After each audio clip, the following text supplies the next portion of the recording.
Hello നമസ്കാരം. സന്തോഷ്.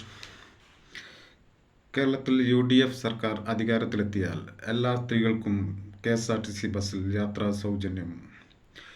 എല്ലാവർക്കും 25 ലക്ഷം രൂപയുടെ സൗജന്യ ഇൻഷുറൻസ് പരിരക്ഷ. കേരളത്തിലെ UDFന്റെ പ്രകടന പത്രികയിൽ കേരളത്തിലെ CSI സഭയുടെ നേതാവായ TT പ്രവീണിന് തമിഴ്നാട് കോൺഗ്രസിൽ മത്സരിക്കാൻ സീറ്റ്. കേരളത്തിലെ CSI സഭയുടെ പിന്തുണ കോൺഗ്രസിന് ലഭിക്കാൻ സാധ്യത. കേന്ദ്ര സർക്കാരിൻ്റെ FCRA ഭേദഗതി ബിൽ തെരഞ്ഞെടുപ്പ് മൂലം താൽക്കാലികമായി മാറ്റിവെച്ചു. ന്യൂനപക്ഷങ്ങൾക്ക് ലഭിക്കുന്ന വിദേശ സംഭാവന നിയന്ത്രണ നിയമ ഭേദഗതി ബിൽ. കേരളത്തിലെ LDF സർക്കാർ 10 വർഷം പൂർത്തിയാക്കി തെരഞ്ഞെടുപ്പിനെ നേരിടുമ്പോൾ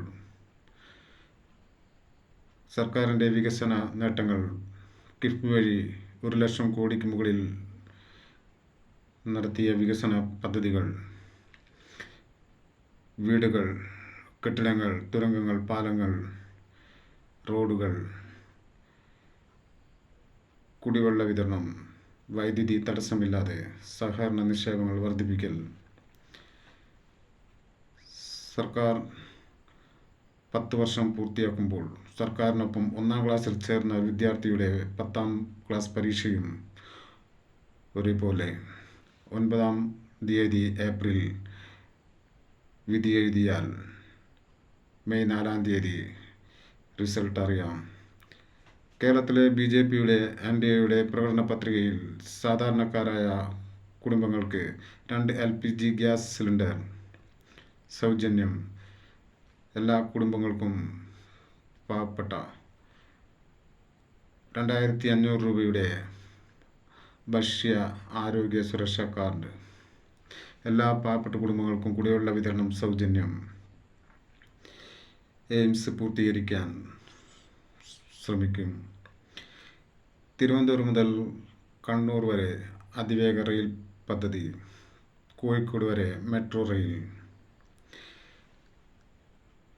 കേരളത്തിൽ ഇന്ത്യൻ പ്രധാനമന്ത്രി നരേന്ദ്രമോദിയുടെ നേതൃത്വത്തിൽ പ്രചാരണ പരിപാടികൾ തുടരുന്നു.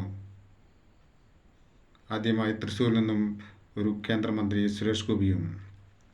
ചരിത്രത്തിലാദ്യമായി തിരുവനന്തപുരം കോർപ്പറേഷൻ ഭരണം BJPയുടെ NDAയുടെ കൈകളിൽ. ഏപ്രിൽ 4-ാം തീയതി ഇന്ത്യൻ പ്രധാനമന്ത്രി കേരളത്തിലെത്തുന്നു തെരഞ്ഞെടുപ്പ് പ്രചാരണങ്ങൾക്കായി.